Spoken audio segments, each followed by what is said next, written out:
જય શ્રી કૃષ્ણ મિત્રો, જય શ્રી રામ. મમ્મી અને એમની ફ્રેન્ડ બધા એક સાથે ભેગા મળીને પોઈચા જવાનો પ્રોગ્રામ બનાવ્યો હતો. અધિક માસ પુરુષોત્તમ માસ ચાલે છે અત્યારે, એટલે નદીમાં સ્નાન કર્યું એ પવિત્ર ગણાય. એટલે મમ્મી અને એમના મહિલા મિત્રે બધાએ નક્કી કર્યું હતું કે આપણે બસ કરીશું અને મસ્ત મજાનો મંદિરનો નજારો જોઈશું. મંદિર એટલું જ મસ્ત હતું ને કહેવાય છે કે અમારા ગુજરાતનું એમ સુંદર મંદિર છે, જેને જોતાં જ એમ થઈ જાય કે વાહ, સ્વર્ગમાં આવી ગયા હોય ને આપણે એવું લાગે. અને બધી જ સગવડ આ મંદિરમાં હતી. મમ્મી એવું કહેતી હતી કે અહીંયા ખાવાનું, રહેવાનું, નાહવાનું બધા જ પ્રકારની સુવિધા અહીંયા હતી. અને જોવાનું તો એટલું મસ્ત હતું, એનો ગેટ જ એટલો મસ્ત હતો, જોઈ શકો છો તમે, એટલો મસ્ત ગેટ હતો ને આમ પ્રવેશવાની અંદર જવાની ઈચ્છા જ થઈ જાય. જો આમ એનું વાતાવરણ જ મંદિરનું કંઈક અલગ જ હતું, એકદમ શાંત વાતાવરણ હતું. આ થોડું વડોદરાથી થોડું દૂર છે, 50 કિલોમીટર જેવું કંઈક દૂર છે, તે ત્યાં આવેલું છે. એકદમ શાંત વાતાવરણમાં મંદિર બનાવ્યું છે. અને મંદિર એટલું મોટું અને મસ્ત છે ને, ત્યાં 108 ગૌમુખ હતા, જેમાંથી અલગ અલગ પાણી આવતું હતું. એટલે એમ કહેવાય કે ત્યાં થઈને તમે પસાર થાઓ તો તમને થોડું પુણ્ય મળે એવું હોય.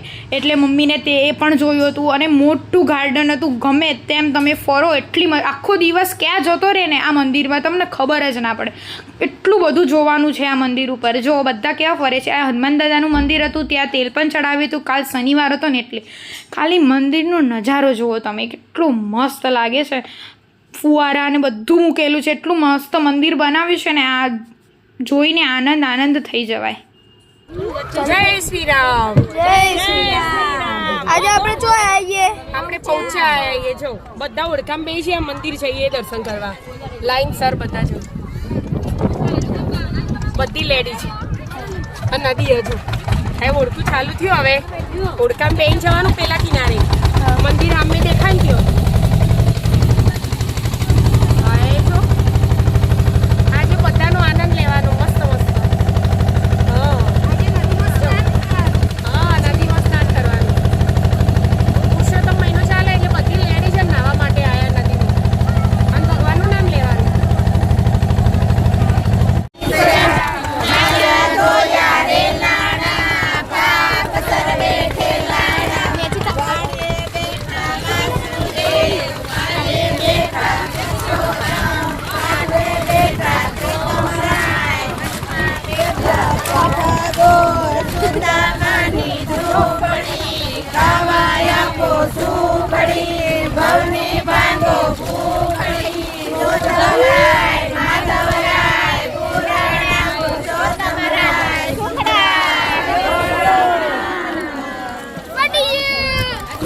બધા નદીમાં સ્નાન કરીને આવ્યા, પછી એમને ખાધું, ચા પીધી, નાસ્તો કર્યો બધાએ.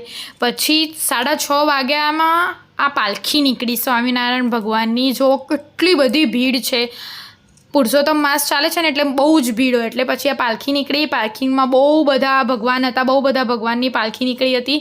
એવું કહેવાય કે ભગવાન સ્નાન કરવા જાય નદીમાં, એવું કહેવાય છે. પાક્કું ખબર નથી પણ એવું કહેવાય છે. બીજું કયા મંદિર વિશે તમને ખબર હોય તો કમેન્ટ કરજો. વિડીયો ગમે હોય તો લાઇક, શેર અને સબસ્ક્રાઈબ કરજો. અને બોલવામાં કાંઈ ભૂલ થઈ હોય ને તો પણ માફ કરજો. રાધે રાધે.